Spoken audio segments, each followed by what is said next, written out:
Or 2 is stay asleep. Write some hateful it's time to comments. wake the fuck up. This way you feel better about that lie you're living. That was Continue bullshit. fighting on behalf of the liars, doing their dirty work, and in the process continue to hold back humanity. But we all continue to be scammed by those whose goal is to deceive and dumb down each and every one of us until not a single rational or thinking human being remains. H.L. Mencken said in December 1919, the most dangerous man to any government is the man who is able to think things out for himself. Without regard to the prevailing superstitions and taboos, almost inevitably, he comes to the conclusion that the government he lives under is dishonest, insane, and intolerable. And so, if he is a romantic, he tries to change it. And even if he's not romantic, personally, he is very apt to spread discontent among those who are. The globe is in trouble, because once that alarm goes off,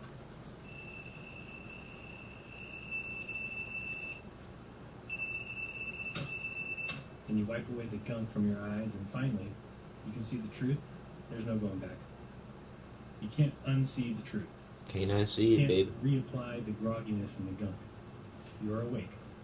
And while you still might have to decide what to wear and what route to take to work, one thing you do know You're is awake. that you can't go back to sleep. Nope, can't go back to So sleep. what is it that you will know or realize by the end of this video? Well, you should realize that Antarctica is not what we've been told. So let's get it on with the evidence. Now think, for some pretend second here, that we're on a ball in the endless space, spinning on an axis. Such place would have two very interesting locations, a North Pole and a South Pole. The North Pole is pretty well documented, and there may be more to find there, but the place that we're going to discuss today is the southern continent, the South Pole. The Antarctic Treaty prevents countries from laying claim, prevents any kind of military action, and prevents you and I from going and taking a look. How?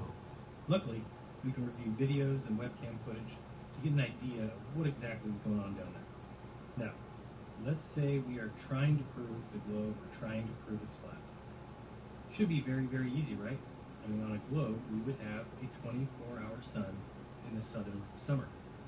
That means that the sun would circle the continent. It's quite different from the flat Earth model where the sun circles the entire Earth from above, and since Antarctica is around the outside, well, that doesn't include a circling sun, at least not around you at the bottom continent. Okay, let me show you what the difference between the two options would be. First, we're here at neve.com, and the link is in the description if you want to check this out. And for someone at the pole, this is what we should see. I'm in Antarctica. It's December 19th. Yeah, I threw it up on my own website so you can check it out for yourself. I'm like yourself. Should do on a globe. I'm not too much into that part of and you'll see the sun the lies. has a 360 But around my the thing is, southern continent. Which, my thing should be is this really lie. evident and great proof of the globe. Show a couple video camera feeds or webcam feeds of that sun doing exactly that, and shadows making a 360-degree turn. And there's your proof: flat Earth, dead in the water. So here we have another globe perspective. The sun standing still there on the left, and the bottom of the bogus ball would be rotating clockwise, causing the sun to shine 24 hours a day on the South Pole, which is vastly different than if we are looking at a flat Earth, or as a flat Earth with the sun making the trek daily around the Earth. Somebody who is standing near the South Pole or in Antarctica would always see the sun coming from their northeast and heading off to their northwest, and so they would see something a little bit more like this image, which shows you exactly what I believe we are seeing. On the top there, I put a little view of what it would look like from Antarctica, and you can see the sun starting in the upper right and traveling to the left and heading out towards the northwest. Okay, so we now understand what we should see if the globe were the case. If the sun actually circles the southern continent and the Earth was a globe, then this should be absolutely easy to prove, right? There would be a ton of evidence of this easy to prove fact. Iraq. We should have video footage in abundance of the sun circling the continent, causing the shadows to do 360-degree turns around an island. I hope you agree with me. If you're capable of using your mind, and that since video recording has been around, that there is no reason to not have numerous examples of the so-called 24-hour sun. So let's take a look and see what we find. First up, a South Pole video, a 24-hour time-lapse. Oh good, 360-degree shadows. Let's watch. Here it comes. Alright, so here we are at the South Pole. No way of faking this video, huh? But let's watch anyway and see. So we have some flags starting around 9 o'clock, heading towards 6 o'clock, and then they'll be heading up from 6 towards 3. Watch the tracks there in front of these small flags. Just keep an eye on those tracks here in a second and make sure you note where they're at. And we'll see that the front flags are rotating around almost to 3 o'clock now. The back flags look a little bit questionable, if they are even moving in a circle. And so now we're at 3 o'clock, so we're halfway there. We'll be heading towards 12 o'clock, but oops, here comes some bad weather. And what was that? They just took the flags. Alright, so those flags are gone, and you can look at the ones at the top that do look like they're moving, but if you look for the tracks at the bottom, it looks to me like a completely different day. Certainly not proof of a 24-hour circling sun. Not by a long shot. Alright, let's move on. Let's check some webcam footage. Well, here we are, folks, 90 degrees south, Amundsen Scott South Pole Base and Station. And here we have a ceremonial marker erected by everyone's favorite traitors to humanity, the Freemasons. Can we give them a round of applause? Now, settle down, settle down. Come on, they're just like us. Only dirtbags. Alright, so here we go. Right. Looking at this webcam footage. I'll leave the link in the description. We're looking from February 2012 all the way to April 2014. Started at this one here. And let's watch the shadow as it does its 360, proving the glow. Or maybe not. We can watch the shadows on all these webcam videos, and we can see that never do the shadows complete a 360-degree turn. In fact, never is there a video of an entire day. We can look up here and see at the time that it will go through in 6, 7, 8, 9, 10, 11, 12, 1, 2, and it will skip to 10 for no reason. Remember, these are the webcam videos supposedly for the purpose of showing us the 24-hour sun at the South Pole. And we can see that the sun goes by the horizon there, right to left. But does the sun go behind us? So watch these shadows, and you'll see them start, grow, and then skip. Start, grow, and skip. So what they're showing us is proof of absolutely nothing. Other than the fact that they have edited these webcam videos. You may also notice that these shadows start long, then become short in the middle, and then go long again, which would be the case on a flat Earth map, where the sun is coming from your northeast and far away, which would cause a long shadow. As it passes the horizon, it would be even with you and cause a short shadow, and as it leaves, heading off to your northwest, would again cause a long shadow. But one thing should be evident, that these are all edited and cut. So again, you can watch the sun as it comes from your northeast, across the horizon, and then takes off to the northwest. The sun does not go behind us, as would be required.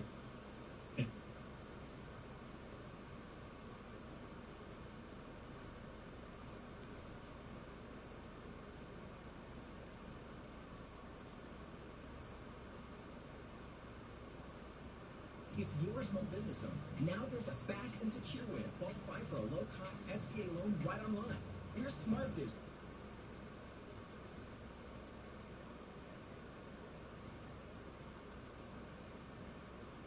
Loans, rated best place to apply online for an SBA loan. We'll help you pre-qualify for up to $350,000 of working capital, or even up to $5 million to buy your building.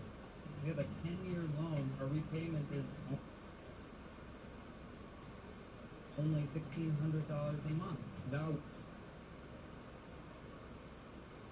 with the SBA loan, we're only paying 6%, and I can afford that. Apply now at smartbizloans.com. SBA loans made easy.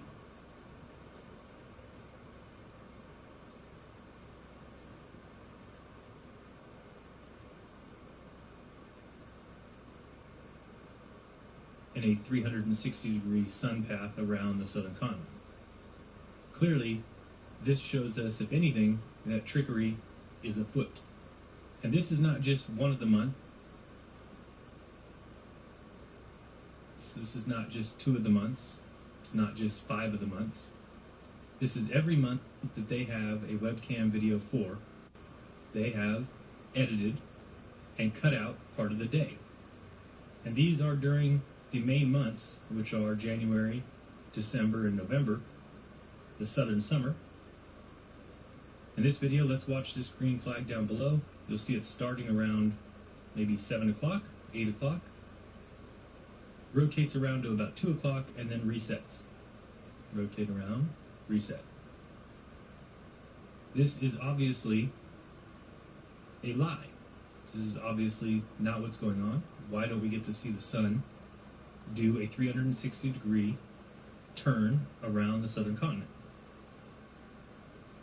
Now remember, this would be pretty good evidence and proof of the globe, because it doesn't work on a flat earth to see the sun go around the southern continent. However, on a globe, it is something that should be really evident and should be seen in every single summer video from the South Pole. But again, watch the flag. It'll start around 8 o'clock, rotate around until it gets to 2, and then reset and start over. This should be a huge eye-opener. Should be something that screams to you fraud, fake, set up, contrived. This is not what we would see if the sun went around the southern continent. So now let's think. If the globe requires a certain phenomenon, and it is required for 6 months of the year, and every single year, what sense would it make if we never get to see that phenomenon? Use your head here. What would that mean? To me, it means that it simply isn't the truth. Yep. That it isn't the case. We don't see what we're supposed to see. So what else are we supposed to surmise besides that what we're told is not the truth? We could look up here and watch the time. You'll see we're at January 14th, and the time goes 1, 2, 3, 10, 11, 12, 13, 14, 15, 16, 17, 21, 22, 23, 24, 1, 2, 3, 10, 11. So watch the times. Again, the link to these webcam time-lapse videos is in the description. You can go watch them all yourself and see that you have been terribly fooled.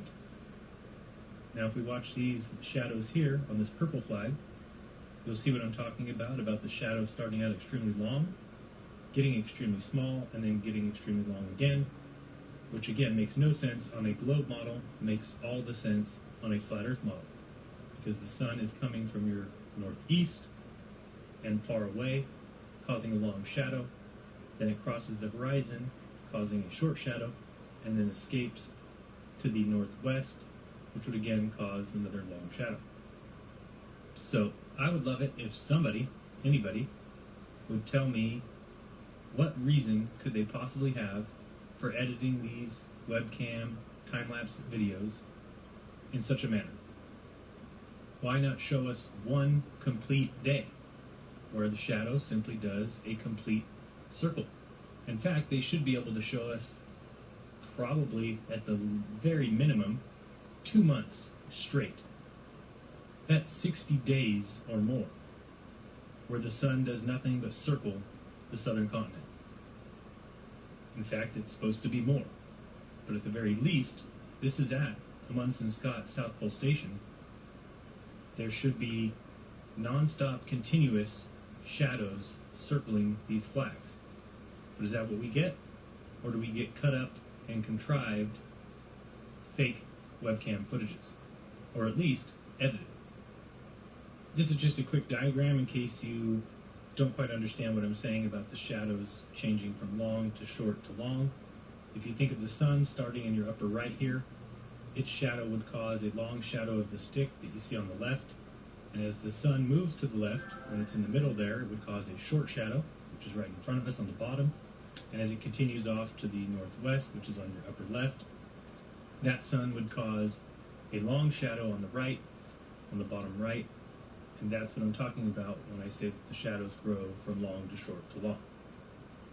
So I emailed the head of the Australian Antarctic Division there, and she wrote back and basically said that the webcams at their Antarctic stations are subject to very limited internet connections, and frequent interruptions and dropouts are commonplace as the outages due to weather are extreme. Very slow bandwidth means we are unable to have constant streaming video. The time lapses you see on our site are stitched together from photos generated every 15 minutes, and basically saying that there would be no way that they could have data from a whole entire day. Just taking a look at Mawson Station's current time lapse, for example, the images are being recorded overnight, and nothing appears to be missing. If you do notice anything absent on any of our webcams, please let us know the specifics so we can investigate any potential faults, or even maybe restore images where possible. So I'm like, what the hell are you talking about? Why don't you have complete day's videos? You're cutting them yourself. So I wrote back, and she responded with, "Hi Jaron, I've spoken to our web manager, who was not available earlier. He let me know that some frames are actually missing by design. Because the webcams were set up so long ago, he had forgotten about a script he had written to omit frames that are mostly all black to save on space, bandwidth, and overall quality of the video. Chunks of time with just black screens are a bit of a waste," he said, "that if there is any reasonable light source in the image, then the image would not be omitted, and that the missing frames are based only on the amount of light in the image. Thanks for your email. We will now add this to the FAQ for future webcam visitors." And if you can't tell, this is complete and total horseshit, because what we were just looking at was the summer months when there is no night. It's supposed to be 24 hours of sun going around. Why are those images omitted? So I said, "Jen, I still think you aren't quite understanding what I'm saying. If you have time-lapse webcam footage from the Amundsen Scott base, then why is there no 24-hour sun video? You guys have cut and edited every single video. Why? It makes no sense with your answers below about black screens. Please explain. For example, watch all videos for November, December, January, 2011, 2012, 2013. And the most recent email, which came earlier this week, said, "Hi Jaron, the Amundsen Scott Station is an American facility, and for all inquiries regarding their webcam footage, you need to contact them.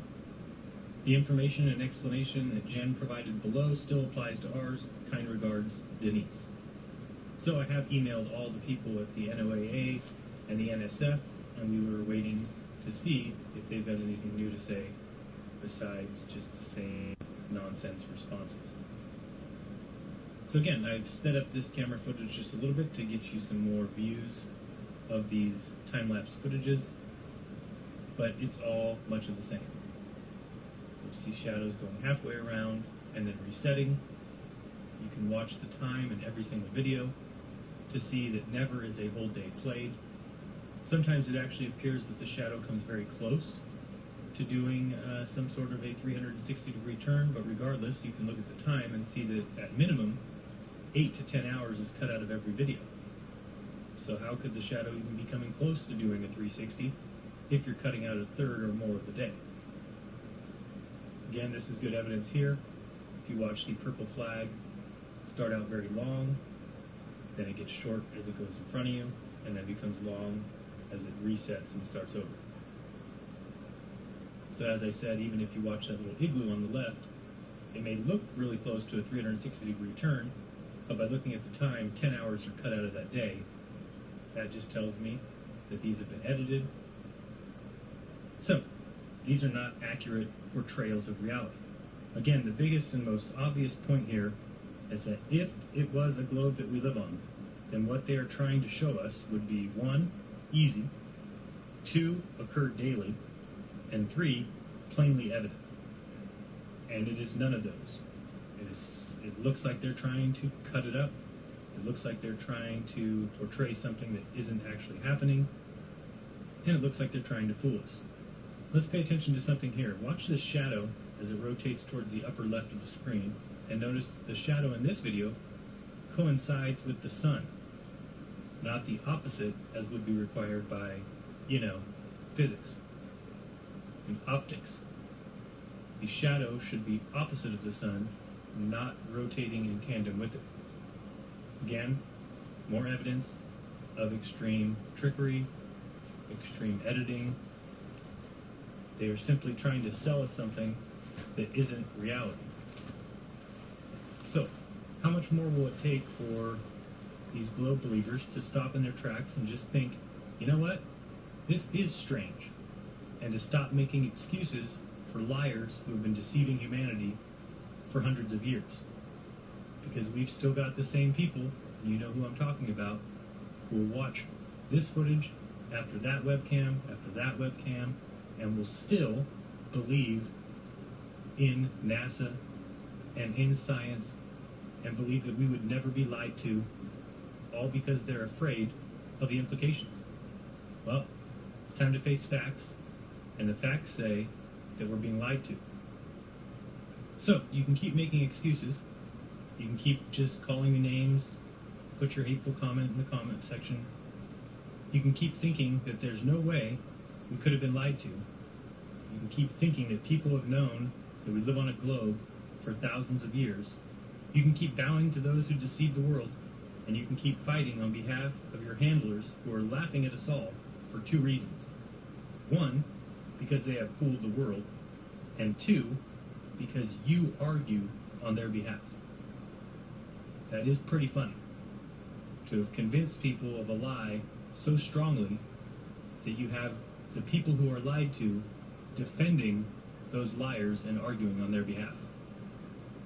It's time we wake up and see what's right in front of our face, and that's evident and evidence of something other than the globe we were all taught.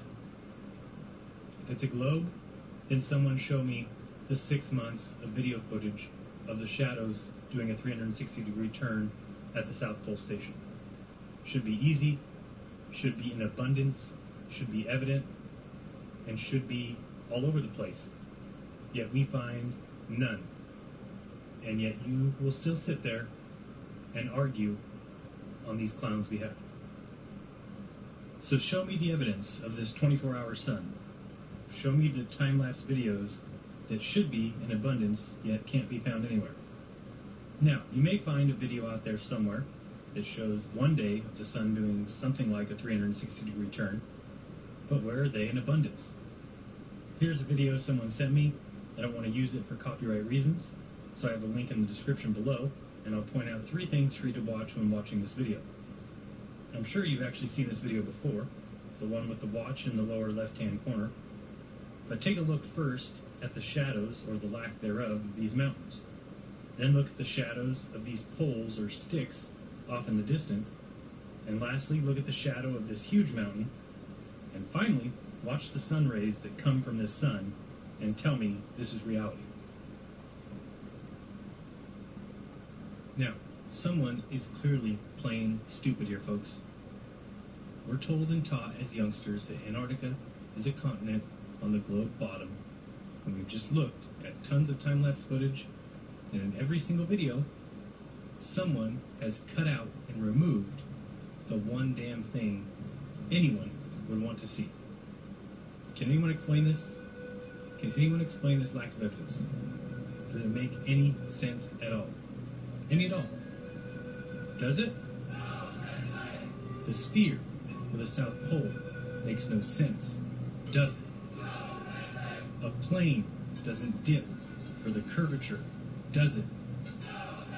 It's concrete. The globe model has no truth, does it? So anyway, anyone got any good ideas of what to do with this globe model?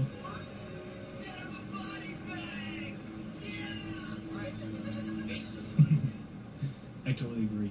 Get him a body bag. It's over. He's done. He's got nothing to do. Stay focused. Whoa. Miyagi's right. Gotta stay focused. I mean, sure, the globe is having issues, but so many people think of it as fact, simply because someone told them. No time-lapse footage of the sun doing 360 degrees around the southern continent, but it's still believed as fact. Alright, staying focused.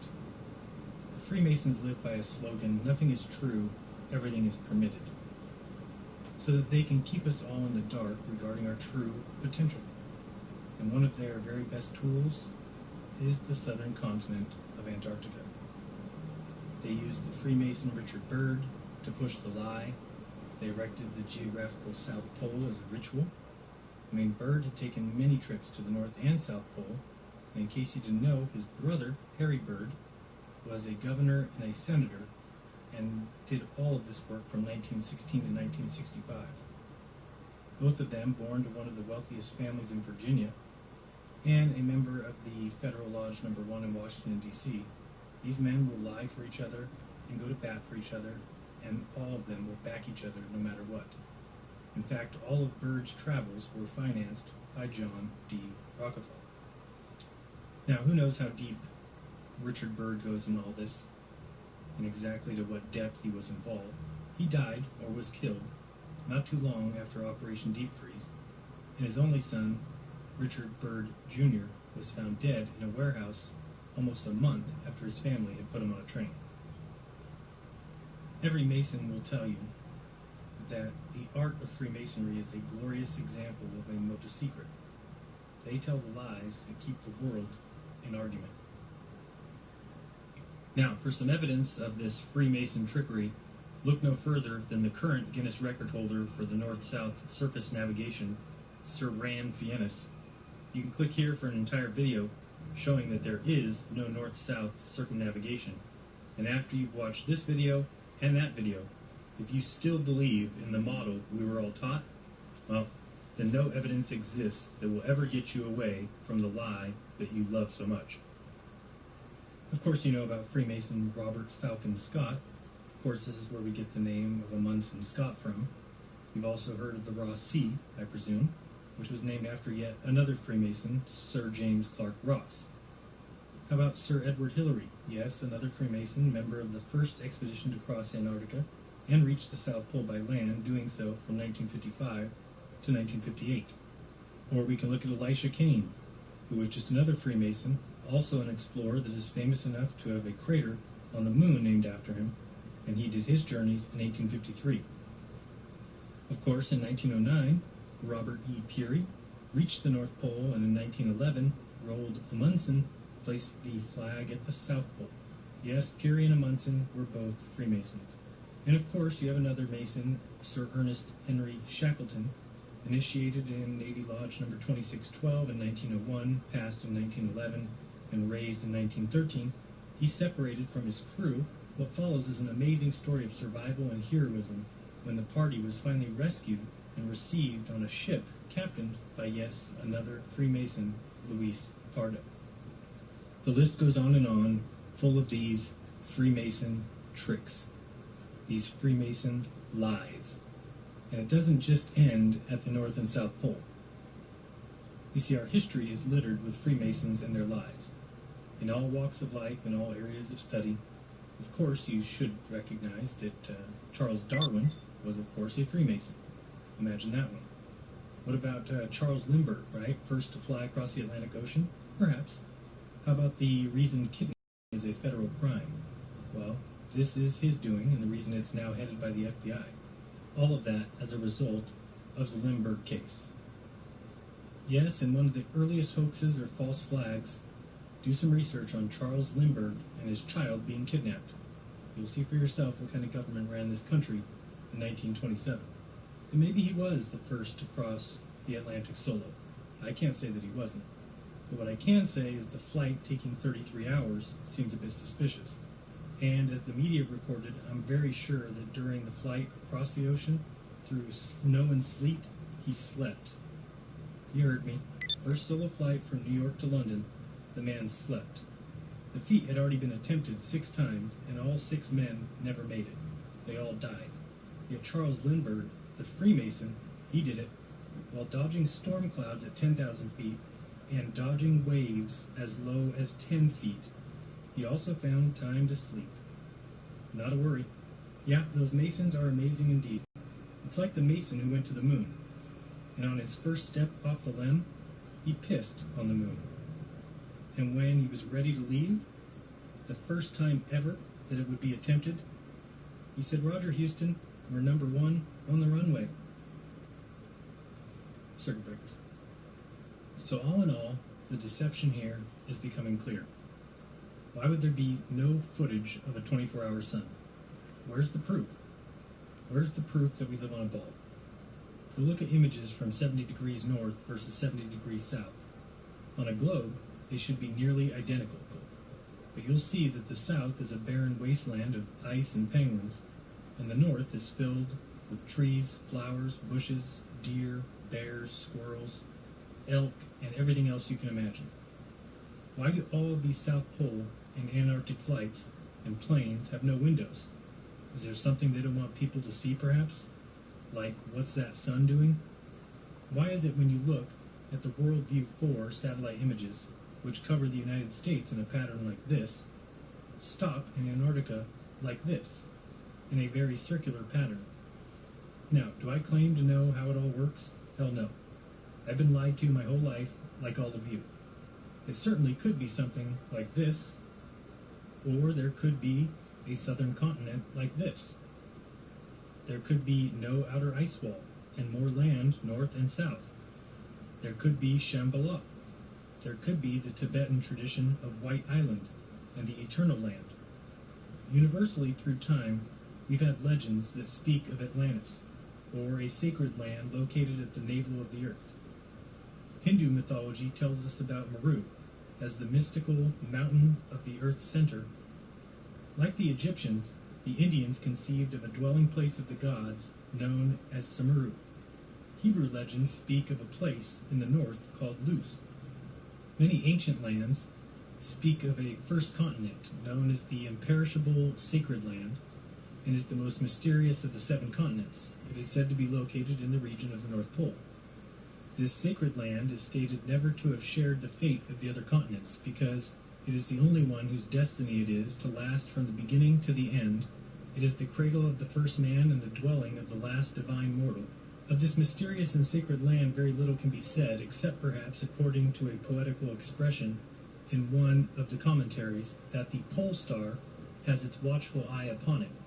Buddhist texts say that Shambhala can be reached only by a long and difficult journey across a wilderness of deserts and mountains, and warn that only those who are called to have the necessary spiritual preparation will be able to find it. One text says that the kingdom of Shambhala is round, but it is usually depicted as an 8-petaled lotus blossom. The modern theosophical tradition, too, recognizes that Shambhala is a real place. Shambhala, although no erudite Orientalist has yet succeeded in locating it geographically, is an actual land or district, the seat of the greatest brotherhood of spiritual adepts and their chiefs on earth today. From Shambhala at certain times in the history of the world, or more accurately, of our own fifth root race, come forth from the messengers or envoys of spiritual and intellectual work among men. It is surrounded by an akashic veil of invisibility, and an army of airplanes might fly over it and not see it. In it are gathered some of the most valuable records of the human race. There, surrounded by the greatest and most evolved human beings, the silent watcher of earth has his invisible abode. Meru, which was the Olympus of the Indians, is said to be situated in the center or navel of the earth. It was guarded by serpents, which watched the entrance to the realm of secret knowledge. According to tradition, it was the land of bliss of the earliest Vedic. Okay, it's a couple minutes after the hour. Let's go ahead and get started. My name is Brian Nasker. I'm the Corporate Marketing Manager here at Next Tech Group. Wanted to thank everyone for joining us today for our webcast on the cloud and why your business should be on it. Presenting today, we do have our VP of Sales, Chris Milan, that will be guiding you through the webcast, really going over all the benefits of the cloud, and he'll be taking you through today's presentation. Just a few housekeeping items before we get started. Everyone is in listen-only mode. We are recording today's presentation. I will be following up with everybody at the end of today's presentation with a copy of the PowerPoint slides presented and a link to the recording. If there are any questions throughout today's presentation, there is a question panel below. Please type in any questions at any time. We will be getting into all questions at the end of the presentation. With that being said, Chris, the floor is yours. Thanks a lot, Brian. I really appreciate it. Well, welcome, everyone, and I appreciate you joining us on a hopefully morning and afternoon. You're having a good day. What I wanted to do is really kind of set the basis. This is kind of a first-part series of some cloud webinars that we're going to be doing, and this is the one that kind of lays the groundwork for, what is the cloud, what are the different definitions, and everyone's definition of cloud is a little skewed and a little bit different, so we're going to kind of give you our flavor of that and just kind of really get you educated on, why does the cloud make sense? Does it make sense for my business? And that's a yes or no or maybe at some point, and, it doesn't have to be today. But we really want to set the stage for this foundational kind of webinar to really talk about the baseline of what cloud is, what are my different options, understanding, why it's here, what are the advantages, disadvantages, and then as we move through other series through these webinars, we'll start to talk about maybe different applications. We'll really be talking about some today, but really going to get into the deep dive of actual ERP cloud offering in the next series once you kind of get through the framework of this one. So again, we're going to just cover kind of what is cloud and what does it make sense for me. We'll start with really, cloud is it a new thing? And the answer is it's really not. When we talk about, back in the early 70s, for large data, trying to, churn through some analytics and some information that was done at the engineering level, also at the business level, they had a lot of time sharing out there. Large mainframes that were very expensive, that took up a room, that, did computing of what we could do on a laptop today. So it's amazing how much room all of that stuff took up back then. But, that was literally a monthly fee. So it was, the data center that people were accessing data from that data center and using it, and they were being charged a monthly service for that. If you want to scale that into kind of today a little bit, think of your cable provider or Dish Network or DirecTV. It's the same thing. It's the cloud. It's a data center that's got all your movie channels and everything up there. You're accessing it through your TV. Think of that as a mobile device, or accessing through their cable box, which is just another device. And you're paying a monthly fee for the services that they provide. So at the end of the day, that's really kind of cloud. It kind of frames it for everybody when they're thinking about, well, it kind of seems so new. It really isn't. It's a new term. They put a kind of a cool name around it, but at the end of the day, this kind of technology and the way we've created this software as a service has been around for many, many, many, many years, and we've all actually done it. So if you've got cable at home, you've had a cloud offering. So we look at it. We talk about again, most of us are already using cloud. There's lots of services that are out there. 60% of organizations typically either in the near term have plans to be in the public cloud or are actually in the public cloud right now. So that could be Dynamics 365, so your office use. Microsoft has made that very attractive to really, for a very inexpensive cost per month per user, have full access to Office and your Outlook and email capabilities, and it's taken a tremendous amount of burden away from the IT team, which never wanted to ever manage Exchange. So if you're from the IT side on this call, you're laughing right now or crying, and if not, just be aware of that. Your IT group never wanted to manage Exchange. It's not fun. It's a full-time job, and it doesn't allow people to be more strategic within the business, because they're really doing a lot of break fix every day with that. So it's really interesting that 60% is considering it. I think when we're talking to our existing customers, it's a conversation we have about every day when we're having a new meeting, or we're going in and talking to them on a quarterly basis, because people are trying to understand, when is it right for me? Is it right for me? And how do I make that work? And again, as we talk about the different options and the different types, I think hopefully it'll become a little more clear. Still might be a little foggy, but again, we'll try to shed some light on some of the different concepts. But again, cloud is great. We're going to talk a lot about what the advantages are as we move forward. So, when we learn about cloud, and it's not just a buzzword. I love that phrase up there. It's really, how are we adopting it? Is it, how can we accelerate our business? Does cloud enable us to do that? And the answer is yes. It really does. One, lower cost of ownership is a tremendous value.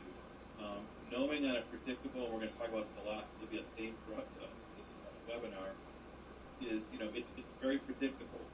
We know what the monthly fees are. We don't have to outlay a lot of cash up front, and we'll talk a lot about how that makes sense.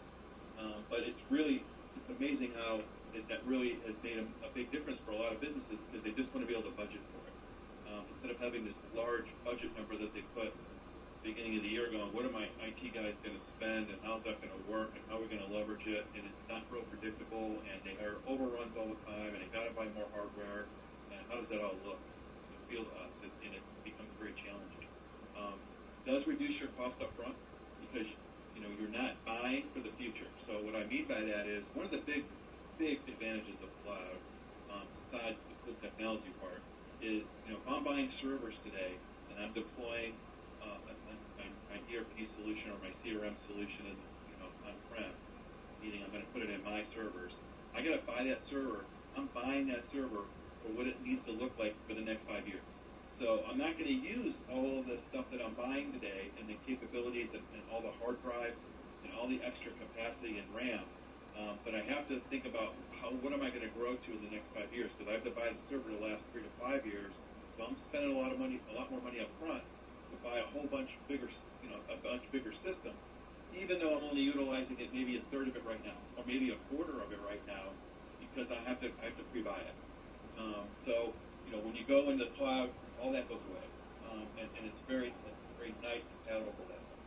It is easy to use. It does reduce the cost for updates and upgrades.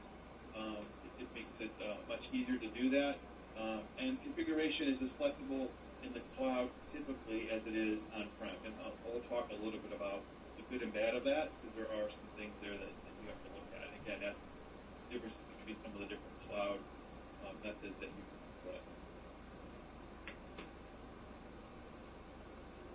So some common cloud characteristics. On-demand, self-service, right? You've got it anytime, anywhere, any device. So think about it's HTML5. If you're in the right cloud ERP, it's written from the ground up, meaning I can have it on my mobile phone. I can have it on my iPad. I can work off my laptop in the office. I can work on my home computer if I need to, and I do have access to my system. That makes it very, very, very nice. It allows people to be very flexible, especially in this day of remote workers. A lot more people are working from home, maybe not every day, but certainly companies are putting policies in place where you can work from home 2 or 3 days a week. You don't have to always be in the office. Cloud helps really leverage that by allowing any device, anytime, anywhere. And, it's pay as you go. So if there's things that you don't want anymore, depending on your contract, you're able to get out of certain things, that's not working for you, and you can change your services from time to time. So now let's talk about the different cloud options. So this is going to be, the next 2 screens are pretty important. As we lay the foundation of the different offerings that are out there. So we're going to start with, I think the most simplistic one that's easiest to understand, software as a service. I'm going to call it public cloud. So public cloud to me and to NextTech is hitting a server farm. I do have a spot on their servers for my data. A bunch of people are all kind of using that server farm, not necessarily from just my company, but from other companies as well. And it's kind of what I call one size fits all. So I can customize it a little bit. I can configure the software a little bit. But if I have a tremendous amount of plugins, I have a lot of custom applications that I've written on my own. I have a lot of integration work that I do, and I have a lot of integration with other systems besides my ERP. So I've got a billing system. I've got some other custom apps that I do my business on for operational stuff. and I need to make sure all those things tie together, becomes a little more challenging in public because of that. So Sage Live is a good example of that. NetSuite's a good example of that. There's lots of different packages. Academic has got public cloud as well. There's lots of different ones out there that have that public cloud offering. It's cheaper, so you pay a little less because it is public. But again, it's a different way to model it out. Some people are very comfortable with that in their ERP, especially if they're kind of out of the box. It works pretty well. But if you've got heavy development work that you want to do, and you've got some special workflow things and operational things that are happening in that software, and you're really going to have to probably do some more configuration to it above kind of normal stuff, there's other options for you. So that's what we call public. I'm going to drop to the bottom, and I'm going to skip the one in the middle. So the last one I had down is infrastructure as a service. So this is what I call private cloud, we call private cloud, and private cloud is where I buy the software, either software as a service, so I do a subscription model, or I actually physically buy the software because I don't want to pay monthly for it, and I just, for whatever reason, I want to make an investment and buy the software. But I'm going to deploy that in someone's data center for me. So now I'm in a private cloud situation. So now I have my own server, I've got my own network access to it. I can control security a little bit, the users. I can do as many plugins as I want. I get a lot more flexibility, tremendous amount more flexibility. So it doesn't matter how much development work I want to do in there. It doesn't matter, how I want to manage that. You have more flexibility in actually managing that technology and that application. And that's called private cloud. So one of our partners is Green Cloud. They do a great job. Infrastructure as a service. We have a lot of customers that will buy the software or go subscription month to month, and then they'll buy we'll also put them in a private cloud, and I'll pay monthly for that as well. But I got complete flexibility. I've got people do tighter security, more control over their system. I can kind of do whatever I want. It costs a little bit more because you're buying, and you also have to pay for the cloud infrastructure fees. But again, I have complete control of what's happening, and people feel better about that. We do a lot of that, and it makes a lot of sense for a lot of people. When you look at the middle one, that's platform as a service. So platform as a service to me is kind of a hybrid model. So examples are Azure with Microsoft, where I wrote development application. I want to have it hosted. I want to be able to develop more into it. It's in my own space. It's kind of between public and private. The pricing is very similar to that as well, but it puts me a little bit more in a hybrid role. I have a little bit more control because I'm developing in it. It's still kind of in a farm with public, and I still have my own space, but it's more of a hybrid model. Another good example of hybrid for us is I might be private cloud for my ERP, but I also do some development work, and I want to work on some other things, and I want to have a couple sandboxes where I can play with stuff. And sometimes they'll put that kind of stuff where it's not as proprietary. I'll put it in platform as a service and and have that because it's cheaper than having it in private. So all that disk space and everything in the private cloud costs me X. I could save a little bit of money going platform as a service for certain non-critical things that I want to use for playground sandbox stuff that I want to test some things in. I want to try a new process, and I don't want to do it in my current live system, but my playground, my sandbox version, I can go ahead and do that, test it, see if it works right. I can have some data over there for my current system, but it's not mission critical stuff. So that's more of a hybrid model for people. And any combination of these things can work. I've got customers that are doing public for CRM, private for ERP, have a couple sandboxes out there for some stuff that they're doing in Azure or AWS over in hybrid, and you're kind of using all three. It's really just a conversation around what's happening in the business, what are your business needs today, what do your look like for the future, because you can always adapt and change that as it goes forward, so it's very easy to move around. But, it becomes pretty clear once we have conversations with customers on, hey, what's happening, what are you feeling? Some people are very excited about public. Some people say, I think I want to go private where I have a little more control. None of those are bad answers. But you are definitely taking advantage of not having infrastructure, pretty quick deployment, and a predictable cost. So as we talked about, SaaS, PaaS, and infrastructure as service, now you can kind of see at the top I've got control and governance, I've got economies of scale at the bottom, and then you can see I've got levels of abstraction on one side, I also have flexibility of purpose. So as you move through public, hybrid, and private, you get certain controls, right? So in software as a service, public don't have as much control of what's going on, right? Most of it's going to be governed by the provider. They're going to kind of tell you this is the way it's going to be kind of set up.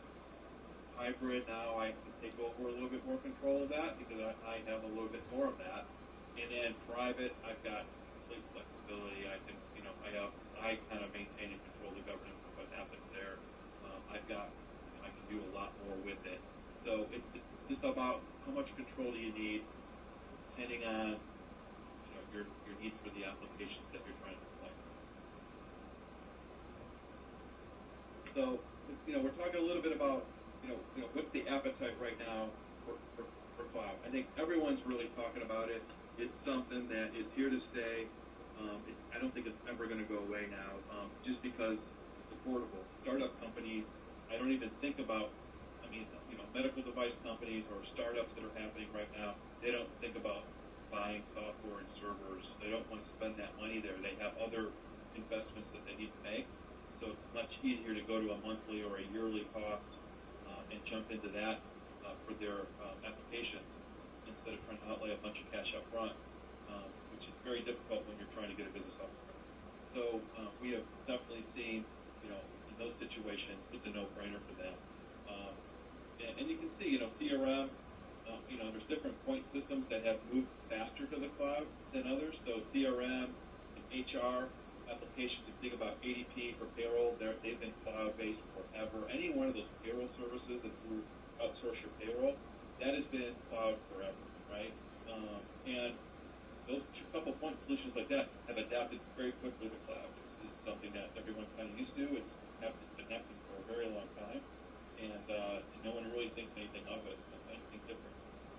On the ERP side, more conservative, especially CFOs, that they want to think about that and really want to make sure they got the right pieces apart. And it's all about service level agreements and how good with my uptime on those applications. And they're getting 4 nines now, 3 nines, 4 nines for uptime. It's really down really for just the maintenance stuff that's happening. It's amazing how good it's been received, how well it's taken off, and just want to make sure that you don't get too scared about that part because really they're at service level agreements at 4 nines now for most applications.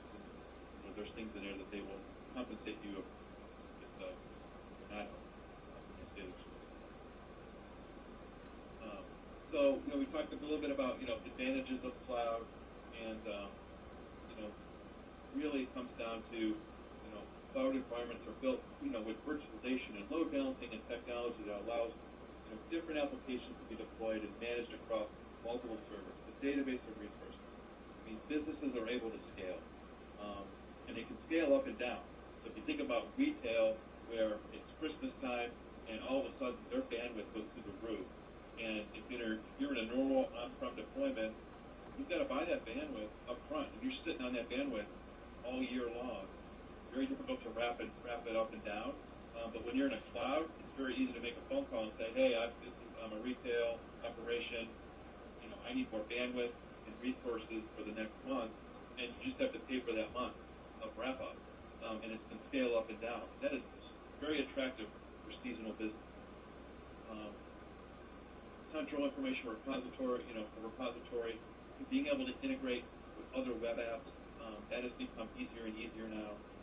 And it's just, having that data backup and disaster recovery plan. Many of us don't. I live in Florida. We have them here. We got hurricanes all the time. So, that changes depending on where you are in the country. But, if something happens and you've got things that go wrong, it's nice to have that disaster recovery and you've got that plan in place. You don't have to worry about it because it's being done for you and no one has to remember to do it. testing all those things out to make sure that it's happening, and also have failover, so if that data center would go down, you literally are up, within minutes, it just kicks over to the next data center. So there's a lot of nice advantages of cloud, for sure. So we talked, next couple of slides around, cloud is, why it's the future. We talked a little bit about the upfront cost for hardware and software, having to buy all of that hardware space for a 5-year period upfront. It's tough to take sometimes. Now, hardware's come down, but it's still an investment that you have to do. It's very easy to deploy. It's very easy for cloud providers to turn the switch on and to get you up and running very quickly, which really is a very attractive to a lot of people as well. And it does scale up and down, rev it up or down depending on your business. It's got seasonality into it. It does reduce your IT support services because the technology is in the cloud. It's much easier to deploy that. I like it because my IT group, especially when I talk to businesses, they're trying to support the business. And it's difficult. They're doing a lot of break fix on their on-prem hardware and trying to keep those applications up. But if you take some of that out of their path, they don't have to worry about that. Now they're being more strategic in the business.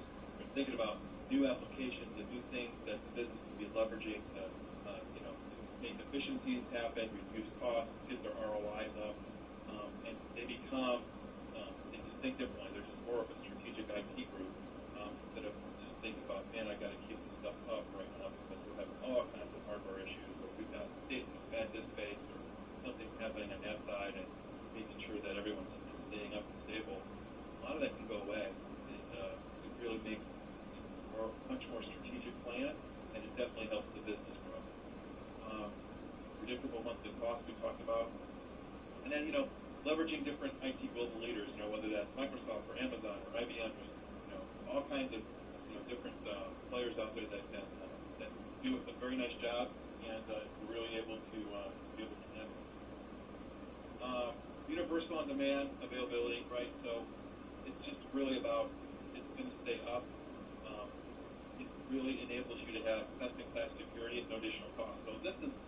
People kind of get this feeling like, oh, I'm worried about security. How secure is it? But the things that they have put in place on the security side are some tools and applications around SIM and some other really nice security tools that a lot of companies can't afford. An IBM solution or an HP solution, and a Splunk is out there. There's lots of different SIMs out there that really help you manage and address potential threats. That stuff's not cheap. A lot of businesses can't afford what they probably should be deploying, and when you're in the cloud, that stuff's already there provided for you in that cost. So it enables you to kind of pick up some best-of-breed, best practices around security that you might not have been able to afford if you were. Also, obviously, backup and disaster recovery policies and plans are all part of that as well, which is just really nice to take that off your plate. It is becoming easier with integration. It depends on those, on whether you get away with public or versus private. And, you can also wrap in some support agreements. They handle the updates and upgrades relatively smooth. They've gotten really good at that. I would say in the beginning of ERP Cloud, it was probably a little bit more choppy. But over the last 5 years, it's kind of to get this routine.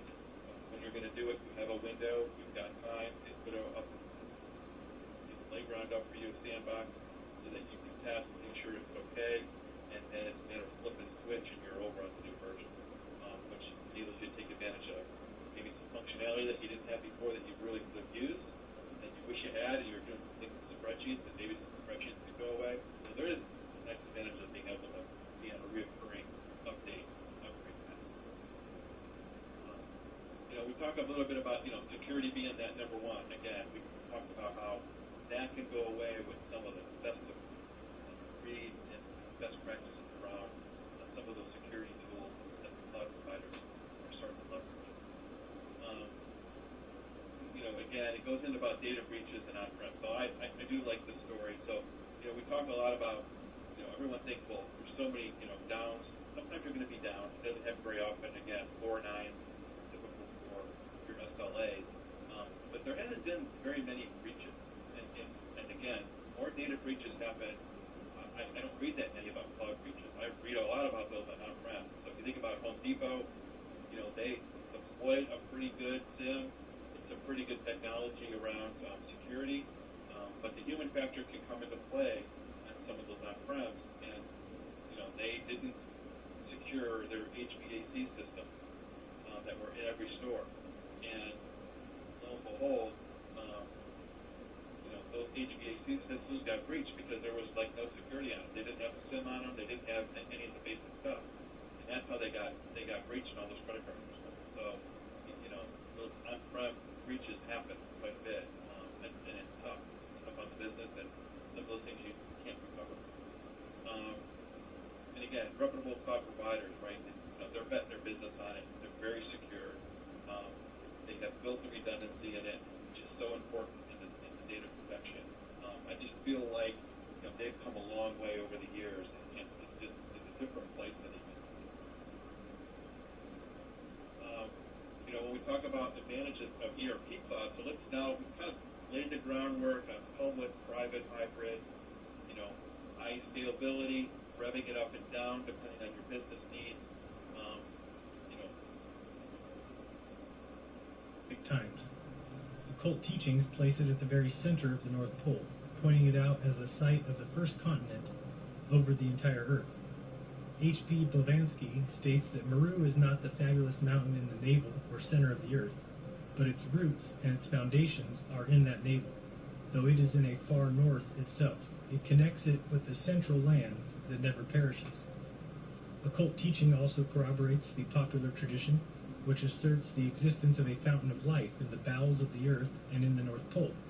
It is the blood of the Earth, the electromagnetic current, which circulates through all of the arteries, and which is said to be found stored in the navel of the Earth.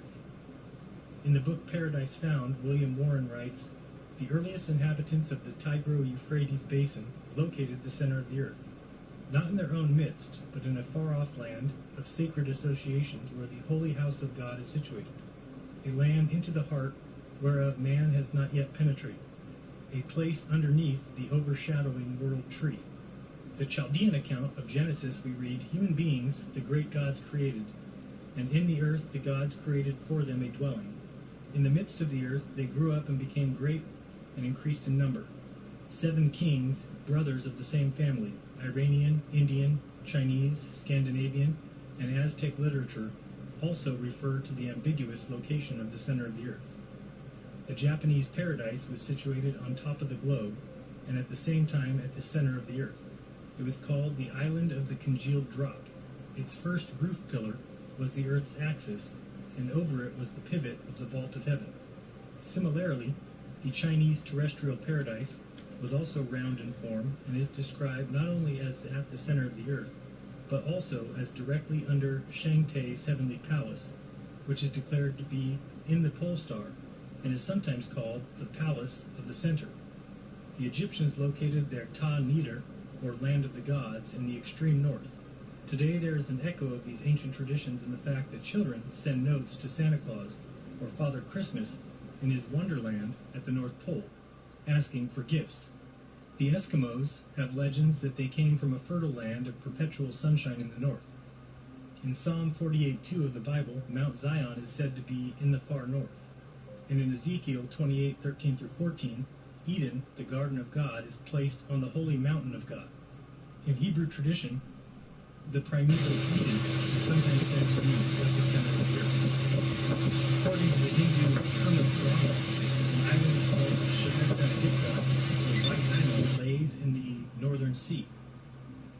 More recently, we have even more polar puzzles as far as the open polar sea. Many 19th century explorers believed that beyond the belt of pack ice at the perimeter of the Arctic Ocean, there was an open polar sea, and possibly continental land as well. In 1827, an expedition led by Edward Perry ventured far north of Spitsbergen over ice and along leads of open water. As they sledged north, the ice field became lighter and more fissured, and they eventually found themselves on the edge of what seemed to be a vast open polar sea, containing only a few scattered pieces of ice.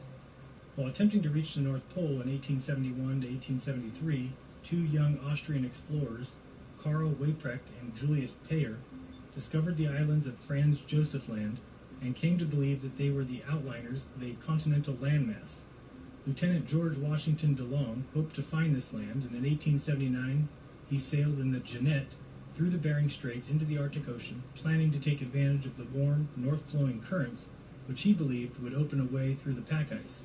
However, in June 1881, his ship sank in the pack ice northeast of the new Siberian islands, a tragedy which DeLong and many of his men did not survive. Early Arctic explorers reported seeing birds and animals moving north as winter was setting in, instead of going south, and inferred that they were headed to a warm land that must lie in the north. Perry once experienced a heavy fall of black dust in Greenland and thought it might be volcanic dust from the unexplored land to the north.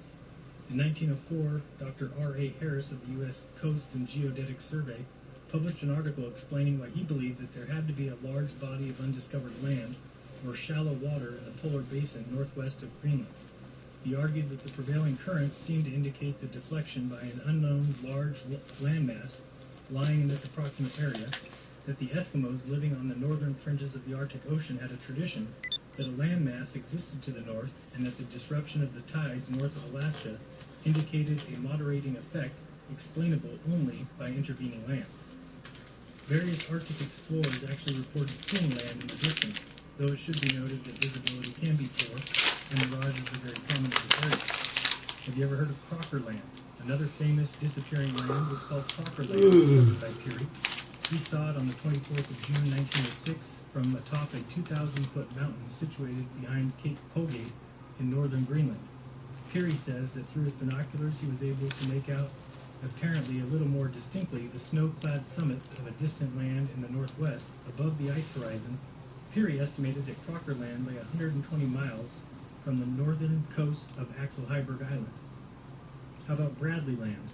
Frederick A. Cook stated that on his journey to the North Pole in 1908, he looked for Crocker Land but did not find it at the location given by Peary. However, he said he seen a mountainous, ice-clad land slightly further from the shore, which he named Bradley Land. He saw it to the west of his line of march, north across the pack on the 30th of March 1908, and again 31st of March. Prior to his attempt at the pole, Cook expressed the common belief that land would be found north of the Arctic Ocean. Jan Leprecht takes quite a different view on Cook and Peary and the controversy surrounding it. Leprecht speculates that the land had been magnified horizontally. Nevertheless, for the mirage to extend over a third or more of the horizon without any noticeable degradation in brightness, the land itself would still have to be enormous. Lamprecht believes that Cook's photo of Bradley Land may also be a telescopic mirage, probably of the easternmost extent of Crocker Land, which he thinks is located on the Earth's outer surface, but is being covered up because it lies too close to the polar hole. He thinks that Keenan Land also could be a telescopic mirage of the same gigantic polar continent, seen at a distance of over 900 miles. Lamprecht also believes the polar land and hole might have been discovered in 1926, when Amundsen, Ellsworth, and Nobile made their transpolar flight from Spitsbergen to Alaska, but instead of publicizing their discoveries, they supposedly went straight to the military and were sworn to secrecy. If there is any land or polar opening in the region of the North Pole, they would surely interfere with the drift of pack ice. In this regard, Wally Herbert makes an interesting observation about his experience on the Trans-Arctic expedition. In 2 days. I don't think so. I'll have to assess it. We began to feel that there was some obstruction along the imaginary line, which describes a circle around the pole at a radius of 260 miles. A hump, perhaps, over which the ice drifting north cannot pass. Nansen had faced a similar problem during his epic drift in the FrOM. After the first 18 months, it had become evident that the 13-man crew of the FrOM were unlikely to come any closer to the pole than 300 miles unless they left the warmth and safety of the ship and set out on foot. Although it is often said that the Arctic Ocean and seafloor have been thoroughly explored, it should be borne in mind that this ocean is 1.5 times the size of the United States of America, so the possibility of a small opening or island with a tunnel having gone undiscovered cannot be absolutely ruled out. And as far as the possibility of a cover-up is concerned, well, it's worth noting that according to some mystical and esoteric traditions, certain sacred areas of the Earth are protected and concealed by the exercise of occult power. Many people have asked about the 24-hour sun in the south. And while we know that there is no 24-hour sun, we don't know that there's no 24-hour light. If you take a look at a couple of these images, you'll see that if we put anything past these guys, that would be a mistake. The ability to easily reflect or deflect the sunlight, or could it simply be an atmospheric effect? So do I know the answer? Nope. We need everybody doing the research. So the point is, we've been lied to. And step one should be pointing out the lies and exposing the liars. Then we'll have people everywhere searching for the truth. Mm-hmm. So is there an ice wall? Where does it expand to? Is there more land south like the Iron Republic? Or is there a paradise north like the Garden of Eden? The answers are there for us to find once we realize that we live in a lie constructed by Freemasons, Jesuits, Jews, and the priest class. And now, add to the mix scientists, astronomers, physicists, and more. Not because they are hiding it purposely, but because they are too proud and too blind to look into what we're saying. You don't live on a ball flying magically through space. Be kind. Don't lie. Open your mind. There's truth inside. This has been Jaronism. Like this video. Share this video. Till next time. Peace.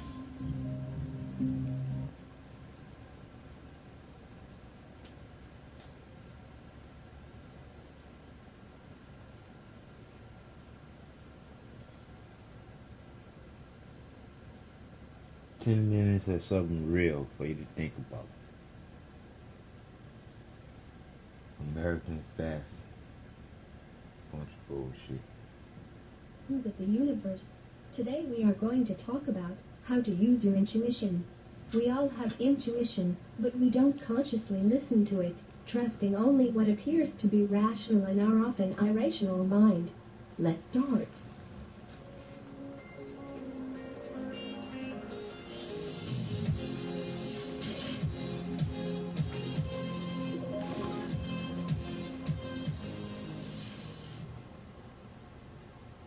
Do these statements sound familiar? I should have trusted my gut. I knew what was really going on, but I didn't say anything. I wanted it so badly, but I still walked away. In its effort to protect you, to keep you alive and safe, your brain can keep you from speaking up or getting what you truly want if you don't know how to listen beyond your rationalizations. When you face an uncomfortable decision, your brain will spontaneously give you a fabulously credible rationalization for avoiding possible failure, embarrassment, or even minor discomfort. As humans, we are master rationalizers. First, we tend to compartmentalize problems into two options, yes or no, do it or don't, with the choice often being the easier way out. We rarely see the middle ground or the creative solution. Second, we ignore what our heart and gut are telling us. There are 100 million neurons, and every class of neurotransmitter in your gut used to process external stimuli and send signals to your brain. Your heart also receives input and sends out signals. The brain translates these signals so we can make decisions and act. It also edits, censors, and resists some of the data it receives, especially if emotions are triggered. We all have intuition, but we don't consciously listen to it, trusting only what appears to be rational in our often irrational mind. Here's how the centers break down. Your head brain reasons, analyzes, synthesizes, and makes meaning of what is perceived. Your heart brain activates based on how the presenting situation relates to your dreams and desires. She explained to you exactly how I guess you would explain to her. If you feel promises were broken, I wish she can live to explain to y'all where she get what she's talking about from. Whether the threat is real or you are just I ain't getting what I'm talking about from no book, and I ain't get it from no person. This is also where you will feel the courage to act in spite of your fears. Scientifically, these divisions are simplified because impulses in the neural network are constantly interacting. I guarantee all y'all believe in hell. Parts of the nervous system overlap, making it hard to clearly define what controls that wasn't your a hell actions. a place. Practically, it was a mental they state. make sense. Your tense shoulders, nervous stomach, and little smile are giving you clues all the time. Alan Alda said, at times you have to leave the city of your comfort and go into the wilderness of your intuition. What you'll discover will be wonderful. What you'll discover is yourself. Intuition is not from outer space. It's from inner space. Here are 7 ways I've learned to uncover and trust in my intuition. 1. Identify and release your core beliefs. We all carry around core beliefs about ourselves.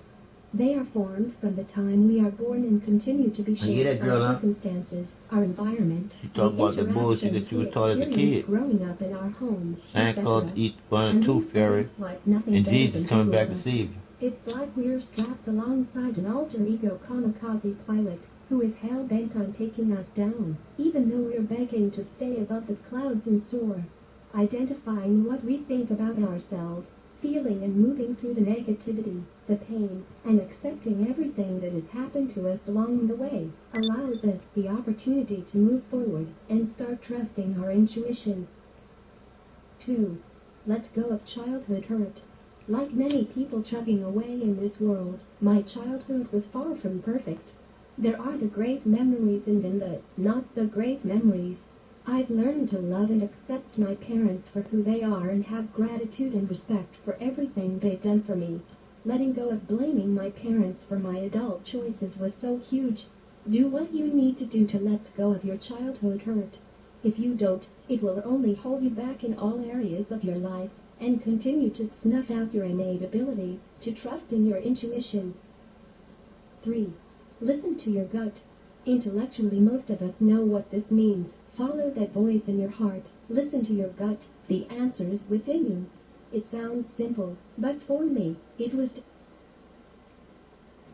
The reverence and regard for the 5 elements in the Eastern cultures led to some very specific lifestyle choices for the citizens. Can you give us some specific examples of how that manifested itself for sleeping and eating and farming and parenting? And what are some specific examples of how they lived in sync with nature?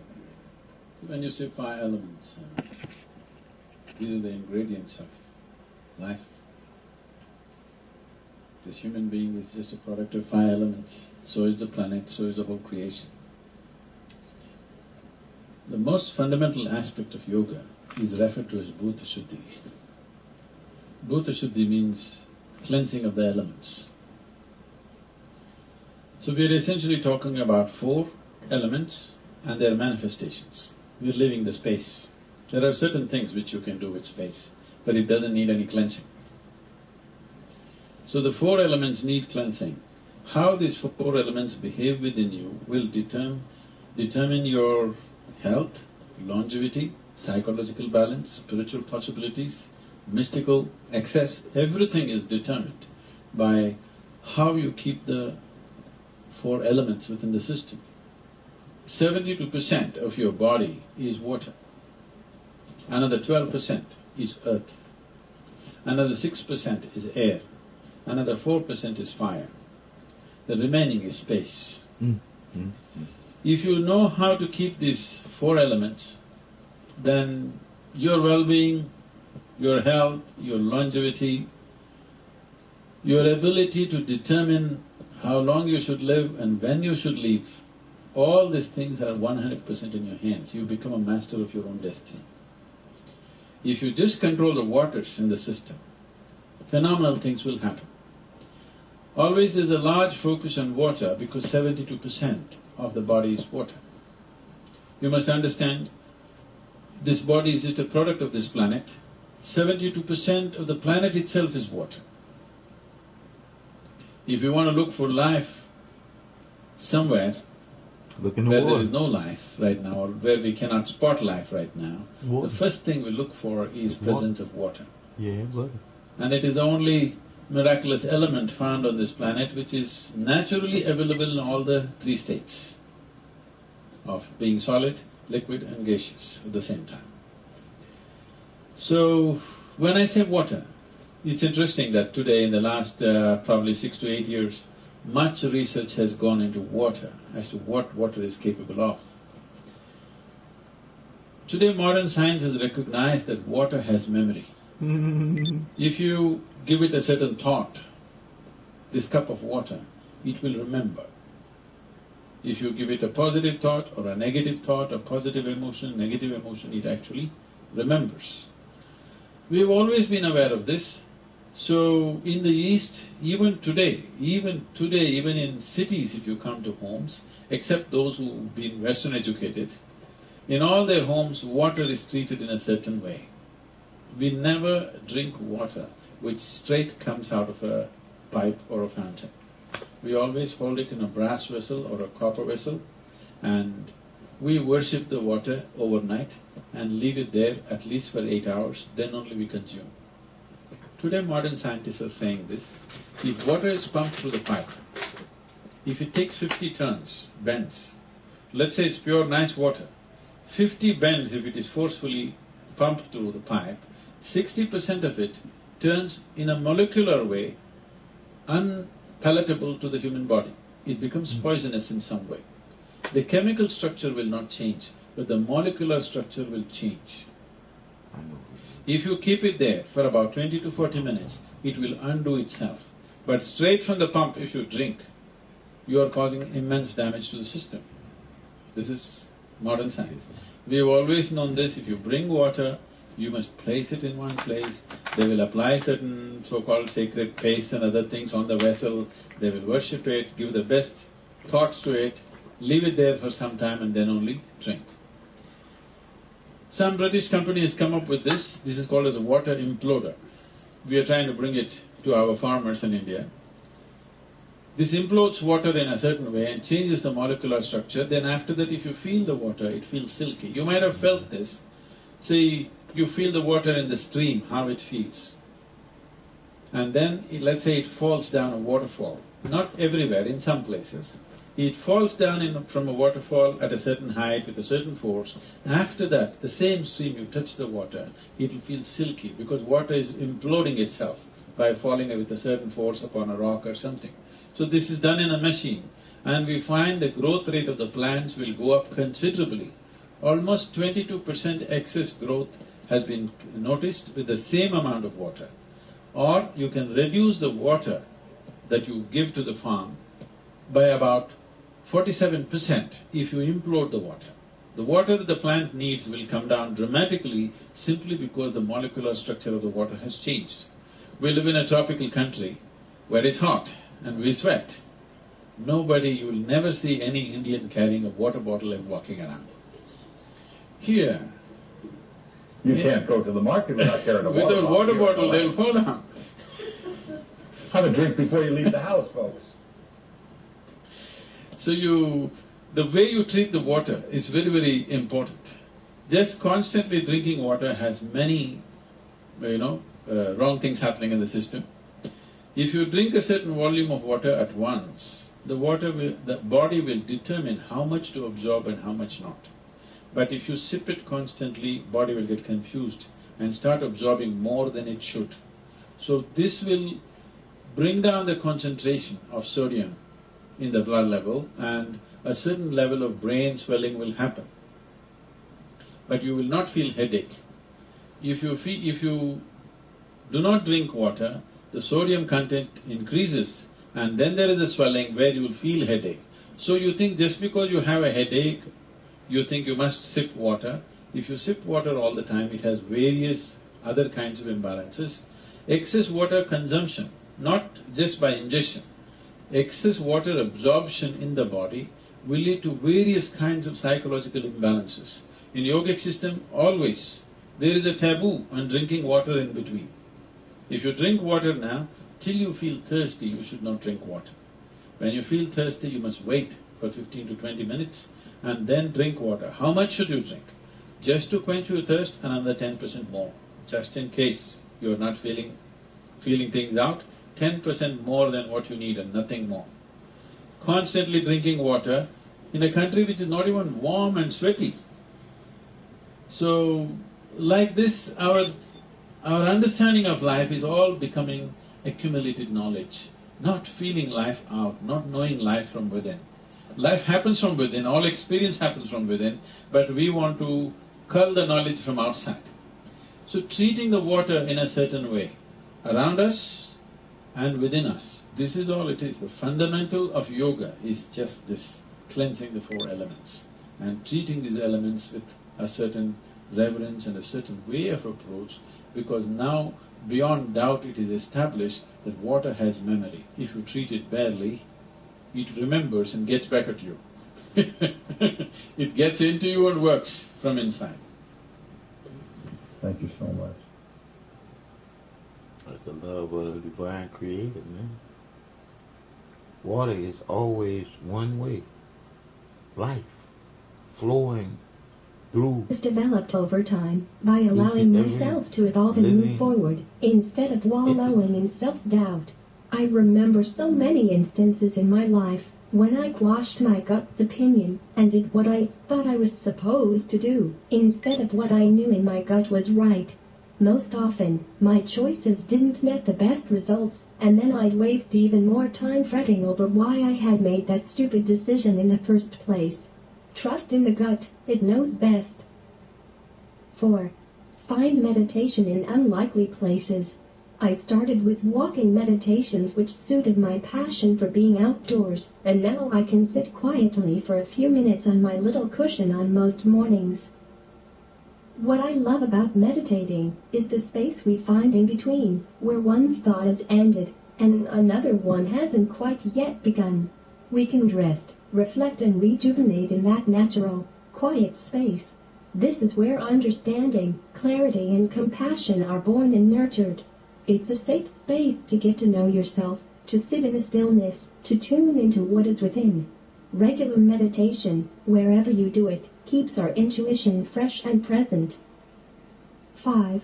Forgive self-harm. We've all got our own form of self-harm, overindulging, isolating, boozing, etc. But the biggest harm we do to ourselves is by staying stuck, staying ignorant in our beliefs. Stuck on stupid and don't want to be straight. When stuck away from self-harm, when we begin to look at ourselves with compassion and forgiveness, we begin to let down the angry guard that wants to punish us and instead fill up that space with loving mindfulness. We can now begin to tap into our gut on a deeper level. 6. Break the bonds of attachments and resentments. For years I couldn't easily part with things like old books, junk stuffed in a drawer, a tangled mess of costume jewelry, and most importantly, anger and resentments I'd let fester and grow. I was hanging on to the feelings that were attached to these things. When we release our grip on deep-rooted resentments and attachments, we give ourselves permission to fully let go. We begin to create the space we need to relax and trust ourselves. We begin to listen to and to rely on our intuition. 7. Come home to yourself. It's easy to get into the habit of compulsively searching, seeking, and rushing from one thing to the next to keep ourselves distracted from uncomfortable feelings. Stop running away from yourself and instead run toward yourself. Trust that you hold the answers. When we feel at home with ourselves, we begin to feel safe in the world, and we start to listen and pay attention to our intuition. Having said that, here are 3 practices to exercise in decision-making. Choose one decision you need to make now or in the future. Follow these steps. 1. Listen to your head. Be curious. Consider all options other than yes or no, do or don't do. List out everything you might do that is in your control or ability to influence others to help you. Think about the facts. Consider the pros and cons. What points come to the forefront? What are all of your options around this choice you have to make? 2. Take a breath and clear your mind so you can listen from your heart. Think of someone you care about or something you love to do. Say the word love or gratitude, or choose another word that opens your heart. Now consider the decision you need to make, keeping your awareness around your heart. What points come to the forefront? How do these points differ from what emerged when you considered the decision using only your head? Notice how the points relate more to your desires than to the facts and details. Which option will you regret more if you don't decide on it? 3. Take another deep breath and relax so you can listen from your gut. Make sure you are sitting up straight. Take a deeper breath into your belly. Recall a time you felt gutsy and determined in spite of your fear. Remember the moment you moved forward, took action, or spoke your mind. As you inhale, say and feel the word courage. Let the word settle into the core of your body as you exhale. Consider your decision one more time. What points come to the forefront? What is the worst that can happen if the option you take doesn't work out, really? How likely is the worst to happen? How painful will a failure be? What will you lose if you don't try? How do these points differ from what arose when you were thinking through your head and heart? Maybe you recognized a real and valid reason for saying no or yes that wasn't clear before. How does thinking through your gut impact your decision? Before you make your decision, balance all the points that arose in the 3 steps of this exercise to confidently make the best choice with what you now know. Practice this exercise as often as you can to create the habit of listening to all 3 of your processing centers. Wherever you are is home. The bottom line is we are all a work in progress. It takes patience, practice, and a willingness for self-discovery, but once you awaken and connect with your intuition, anything is possible. Like I say to any and every one of y'all, the truth is the truth, period. Fuck all that bullshit. Love is only one way in us to know. It's divine. It's all that fights inside us to go straight, just loving. But you change the love into hate when you start the hate. I'm just saying, it's time for you to know who you are too, because I know who you are. I know that technically speaking, you are me and I am you, because we all come from one divine creator, period. We are the descendants of a loving, unconditional creator within each and every one of us at the same time. That's how divine the creator is that goes on in your mind, body, and soul, coming from your heart. It wouldn't be that the creator being divine if the creator was to control your mind and take away your free will and your choices. That's what makes life so beautiful to live. In sync with Mother Nature, in sync with Mother Earth, in sync with the divine creator is the loving way that it works. Only those dark-hearted people that want dark, even though dark and light is of a coin of the same. It's just us, the conscious people, being the creator's greatest creation of all. The conscious thinking humans living here all together, where there's nothing, and I repeat that, there's nothing that we can't do together. There's no problem that we can't solve together. We was put here for one another to live in harmony. I love you more than you love you, because I know the truth and you don't. I'll tell you the truth until I leave this place, but y'all gonna always believe what y'all want.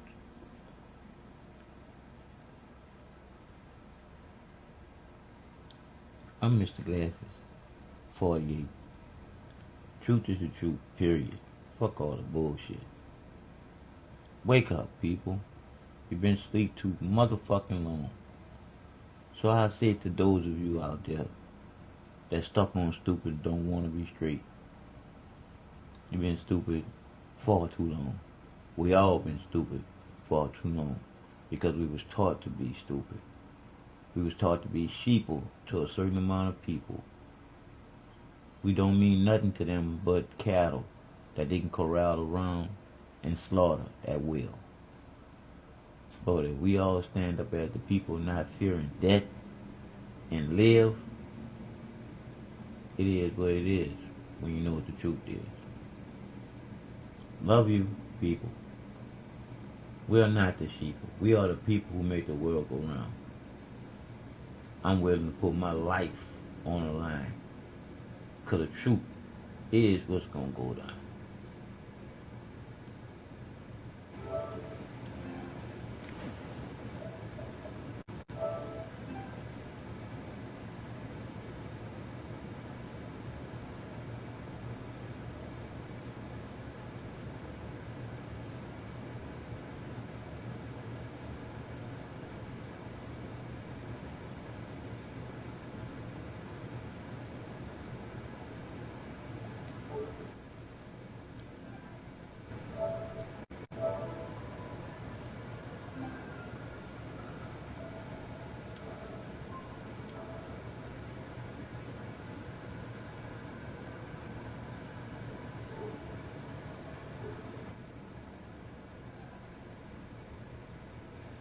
What's going on? I just took the camera off because I didn't feel I needed a camera.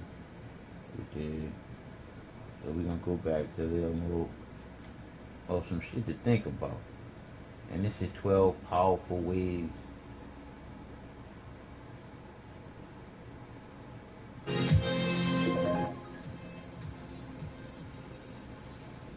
I just like sharing the things that you say. Have you ever laid in bed trying to sleep while a constant stream of thoughts flow through your mind? Do you perpetually think about random thoughts throughout the day? Law of attraction.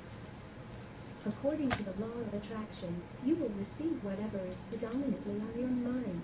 If your mind is producing chaotic, non-random thoughts, then this is what you will attract in your life. Even in the dream world, your predominant thoughts and worries will be reflected. Hijacking the introverted mind. We have been indoctrinated into a society that places ego and materialism above everything else. So many people will end up thinking about these things and how they are being perceived by others. Our self-perception has been hijacked by the mainstream media, who portrays fictitious characters, leading the make-believe lives which many people feel they should be living. It is estimated that approximately 75% of the population are extroverts, and virtually all television programming is geared to reinforce the all-about-me persona, while deterring people to look within for answers, which is the key trait of an introvert. Carl Jung defined extroversion as an attitude type characterized by concentration of interest on the external object, the outside world, and introversion as an attitude type characterized by orientation in life through subjective psychic content, focus on one's inner psychic activity, reinforced irrational thoughts.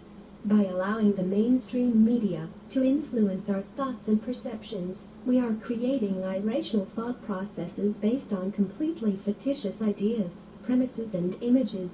This is why you will never feel good after watching the nightly news, which is mainly fear-based propaganda designed to keep you living in lower vibrational thought patterns. Even if you don't watch the news, but still watch your favorite TV programs, the television commercials are equally as bad. By showing you groups of extroverts leading the fictitious life the mainstream media is trying to sell you. Of course, these actors are mostly above average looking, which is telling you on a subconscious level, if I buy this product, then I am beautiful, and will have a large group of beautiful friends. What these commercials are telling you is that you are not good enough the way you are, while reinforcing the overactive mind to understand the differences that never truly existed. Time is money. Money is time. We have all heard the expression, time is money. This is why every word needs to be precisely written, and every second is accountable in any given television program. On a subconscious level, we accept this premise as reality, creating additional cognitive dissonance. We end up feeling as if every second needs to be accountable, and we make up excuses for not finding the time to connect with nature, to meditate. The precept of time is equally as fictitious as the bullcrap they're selling on TV, yet we all buy into time and money. What is not being portrayed by the mainstream media are the mundane moments that we all experience. Much of what the overactive mind is doing is filtering the rational and irrational thoughts, which creates cognitive dissonance. In other words, You may be subconsciously persuaded to believe in these fictitious stereotypes portrayed on TV, newspapers, magazines, etc., while another part of your subconscious mind is telling you the exact opposite. Your active mind plays out all of these scenarios, and your thought processes dictate the internal chaos that will continue to be reinforced as thoughts create reality through the law of attraction. The mainstream media also refuses to show the importance of connecting to nature. While you will see various nature-related programs, the connection to body, mind, spirit, and soul through nature is rarely, if ever, emphasized. Social anxiety disorders. Sometimes, a social anxiety disorder is the cause of an overactive mind. In this scenario, a person may feel as if he or she is constantly being judged by others. If you are one of these people, then be assured that, when someone judges someone else, they are generally insecure about that, of which they are judging you. In other words, they are detracting attention away from themselves, and are projecting it upon you. This is their issue, not yours. The best way to handle this is to envision yourself as a mirror that deflects all negative thought patterns from other people and reflects it right back at them. By doing this, you are no longer absorbing the insecurities that they are projecting. 12 ways to calm the overactive mind. 1. Eliminate the clutter. The easiest way is to eliminate the clutter. What are the themes to your overactive thoughts? Many of these thoughts are related to money issues and are economic subservience to the system of control. Perhaps it's time for a change in jobs, or to find a job that you truly love to do. The easiest way to determine this is to ask yourself, if there was no such thing as money, then what would I be doing with my life? After having fun or traveling, you would eventually do something you love to do. At this point, try to find ways of doing this, even if it means working a job that you hate while doing this new activity on the side. The worst case scenario is that you spend time doing something you love to do and help to eliminate the clutter from the overactive mind. The best case scenario is that you will find ways to make an income from it and will be able to quit your present job. 2. Stop watching TV. The television is the biggest form of mind control and plays a large part on what we think and how we perceive life. In the United States, the entire mainstream media, TV, radio, newspapers, magazines, textbooks, etc., is owned by 6 corporations, all of which have Zionist connections. Is it remotely possible that there is an agenda behind their programming? Ask yourself this. During World War II, Prescott Bush was arrested for funding both sides of the war, yet we never learned this in school. Why, do you think his son, George Bush, would have been elected president if we were taught this in school? Your entire thought process of who you are, what you should wear, what you listen to, what you eat or drink, etc., is being manipulated through the mainstream media. Your overactive mind will continue to process, judge, compare and contrast that which you are being sold as reality to what is actually real. If you continue to watch TV, then you will continue to buy into a false sense of reality which, in turn, will reinforce your current thought processes and inability to fall asleep peaceably at night. Even when you fall asleep, your dreams will be affected by that, of which predominates your thought patterns.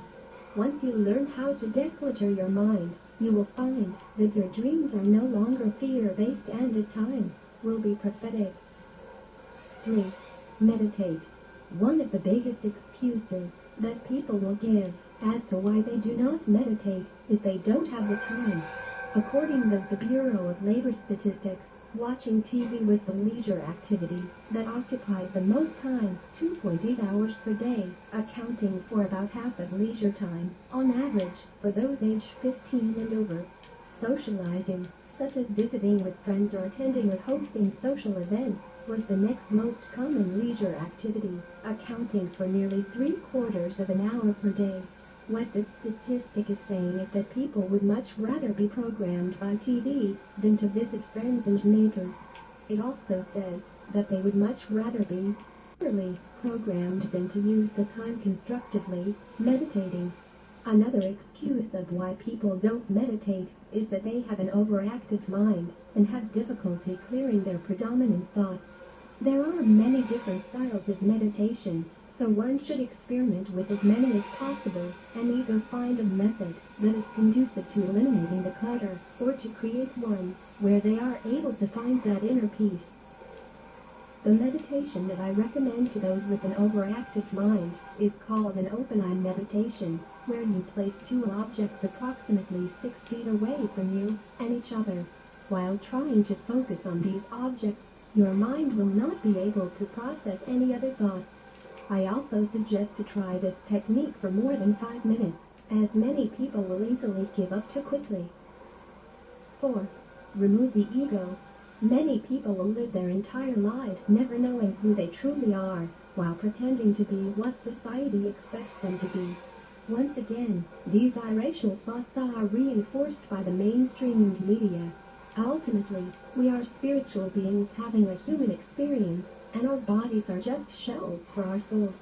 Once you begin to accept this concept, you will then begin to realize how we are all connected.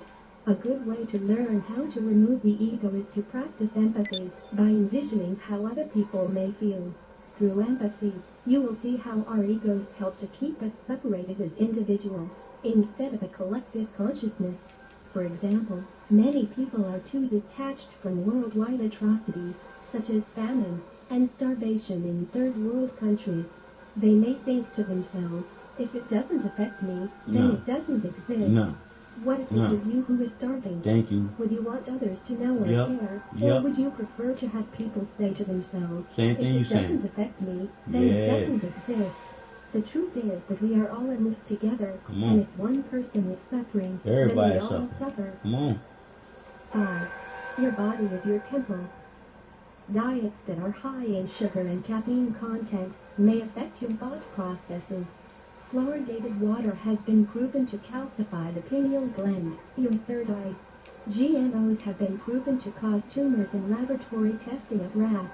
Too much alcohol will generally magnify any issues you are thinking about, so try to avoid excessive alcohol consumption if you have an overactive mind.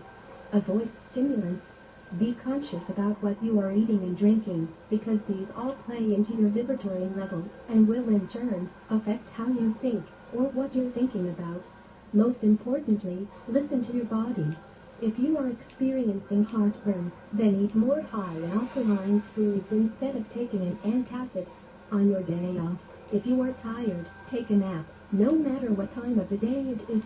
Your body will always tell you when it is out of sync, so listen to it. 6. Exercise. They say a healthy body is a healthy mind, so if you are physically able to, then find ways to integrate exercise into your daily routine. 7. Escape time. On your days off, learn how to escape time. In this video, I'll show you 9 ways on how to do this. Time keeps us locked into the constructs of the work week, so on your day off, don't look at your cell phone, don't watch TV. TV is all scheduled on time, and just wing it in regard to any activities for that day. Try not to place any time constraints on this particular day's activities. By escaping time, you are also getting away from the matrix that keeps us all entrapped as economic slaves to the system. So this will help to eliminate the overactive mind's thought process by giving it one less thing to think about. The next time you have a week's vacation, try listening to your body as to when to go to sleep for the entire week. If you feel like taking a nap at 3 p.m., do it. Stay up as late as you want, and go to bed when your body tells you that it is time to sleep. You'll find that you will be able to fall asleep easier and much faster when you listen to your body. 8. Have fun. Start doing things that you truly enjoy to do. Let your mind focus on fun instead of trivial items that are out of your ability to control. You'll find that your thought patterns will change drastically when you are doing things you enjoy. 9. Release the need to control everything. Many people with overactive minds have the need to remain in control of most everything in their lives. It is very difficult for a controlling person to relinquish control because they might feel that if they do not have control over their circumstances, then they have no control over themselves, which is not true. Events will come and go, whether you control them or not. All you need to be is responsible for your own actions. When you begin to start controlling other people, you are creating more things to be concerned about, which in turn will feed the overactive mind. 10. Start a journal and or dream diary. One way to release the constant flow of thoughts is to start a journal or dream diary. By simply putting it in writing, you can provide yourself with a simple outlet to help eliminate the clutter in your mind. 11. Live in the now. The overactive mind is constantly thinking about the past or future. By living in the now, you will be able to release that of which you cannot control. This doesn't mean that you instantly become unaware of what has happened or what is about to happen. It is more of a realization that the past cannot change and the future hasn't occurred, so why waste time thinking about either? 12. Connect with nature. Find a time to connect with nature, whether it's taking a long walk in the woods or at the beach, or wherever brings you inner peace while being immersed in nature. While in nature, try not to think about everyday life and simply appreciate what nature provides. Try listening to the cadence of the wind or from a babbling brook. What animal or bird sounds do you hear? The elephant and the fly. A disciple and his teacher were walking through the forest. The disciple was disturbed by the fact that his mind was in constant unrest. He asked his teacher why most people's minds are restless, and only a few possess a calm mind. What can one do to still the mind? The teacher looked at the disciple, smiled and said, I will tell you a story. An elephant was standing and picking leaves from a tree. A small fly came, flying and buzzing near his ear. The elephant waved it away with his long ears. Then the fly came again, and the elephant waved it away once more. This was repeated several times. Then the elephant asked the fly, Why are you so restless and noisy? Why can't you stay for a while in one place? The fly answered, I am attracted to whatever I see, hear, smell. My 5 senses, and everything that happens around me, pull me constantly in all directions, and I cannot resist them. What is your secret? How can you stay so calm and still? The elephant stopped eating and said, My 5 senses do not rule my attention. I am in control of my attention, and I can direct it wherever I want. This helps me to get immersed in whatever I do, and therefore keep my mind focused and calm. Now that I'm eating, I am completely immersed in eating. In this way, I can enjoy my food and chew it better. I control my attention and not the other way around, and this helps me stay peaceful. Upon hearing these words, the disciple's eyes opened wide, and a smile appeared on his face. He looked at his teacher and said, I understand. My mind will be in constant unrest if my 5 senses and whatever is happening in the world around me are in control of it. On the other hand, if I am in command of my 5 senses, able to disregard sense impressions, my mind would become calm, and I will be able to disregard its restlessness. Yes, that's right, answered the teacher. The mind is restless, and goes wherever the attention is. Control your attention, and you control your mind. This was a quote by Remes Sasson. Balance. An overactive mind is a sign of imbalance, and can be corrected, but one must want to see the change within themselves in order for this to occur. There is a saying, as within, so without. If your body needs rest, then so does your mind. If your mind is constantly processing activities, events and possible scenarios, it will resist sleep by continuing this process, despite your body telling you that you are tired. This is why it is so important to listen to your body. By eliminating the clutter, you will find that in the worst-case scenario, you will continue using your overactive mind in a positive way without fear or the need to control others. You will also have an increased sense of intuition, an easier time falling asleep, and your dreams will become more prophetic.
That's bullshit. Why the car ain't wanna move?